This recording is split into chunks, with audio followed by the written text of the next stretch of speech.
PSC চেয়ারম্যানের অপসারণ সহ পিএসসি পুনর্গঠন করতে হবে। দ্বিতীয় দফা হচ্ছে ৪৬তম বিসিএস প্রিলিমিনারি পরীক্ষার প্রশ্নপত্রের পুনঃতদন্ত করে ব্যবস্থা নিতে হবে ও পিএসসি সংস্কারের জন্য স্বতন্ত্র কমিশন গঠন করতে হবে। তৃতীয় দফা প্রশ্নপত্রের সঠিক তদন্ত করে জড়িতদের আইনের আওতায় আনতে হবে। চতুর্থ দফা চাকরির আবেদন ফি কমিয়ে আনতে হবে। নবম গ্রেডে ২০০, দশম গ্রেডে ১৫০ এবং অন্যান্য গ্রেডে ১০০ আনতে হবে। পঞ্চম দফা প্রিলিমিনারি পরীক্ষার ফলাফল প্রকাশের সাথে সাথে প্রাপ্ত নম্বর প্রকাশ করতে হবে এবং একইভাবে রিটেন ও ভাইবার প্রাপ্ত নম্বর ফলাফলের সাথে সাথে প্রকাশ করতে হবে।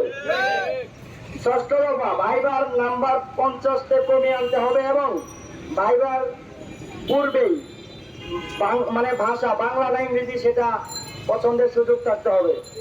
সপ্তম দফা পূর্ব ঘোষিত ডেডলাইনের মধ্যে নিয়োগ প্রক্রিয়া সম্পন্ন করতে হবে এবং চাকরি পরীক্ষার কেন্দ্র বিকেন্দ্রীকরণ করতে হবে। আমরা জানি শুধুমাত্র বিসিএস পরীক্ষায় বিভাগীয় পর্যায়ে হয়, বাকি সব পরীক্ষা হয় ঢাকায়।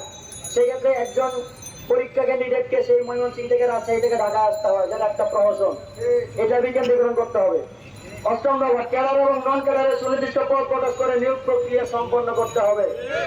আপনারা জানেন যে নন ক্যাডারে সুনির্দিষ্ট কোনো পদ থাকে না এবং অল্প কিছু নিয়োগ দিয়ে বাকিদেরকে ওয়েটিং লিস্টে বেরিয়ে রাখে, যে জন্য তারা পরবর্তী প্রিপারেশনও নিতে পারে না এবং একটা হতাশায় ভুগে। আমরা সেটা চাই না। তারপরে নবম দফা নিয়োগ সূচি অনুযায়ী প্রিলি, রিটেন এবং ভাইভা পরীক্ষা গ্রহণ করতে হবে এবং পিএসসি মেম্বার বৃদ্ধি করে ১ বছরের মতো গ্যাজেট প্রক্রিয়া সম্পন্ন করতে হবে। আপনারা জানেন এটার একটা পদক্ষেপ নেওয়া হয়েছিল, কিন্তু এটা কোনো বাস্তবায়ন হয় নাই। আমরা চাই পিএসসি মেম্বার সর্বোচ্চ ২০ করে সেই গ্যাজেট প্রক্রিয়া যেন ১ বছরের মধ্যে সম্পন্ন করা হয়। দশম দফা অন্যায় সুপারিশ প্রাপ্তদের নিয়োগ বাতিল করে মেধা তালিকা অথবা প্যানেল থেকে নিয়োগ দিতে হবে।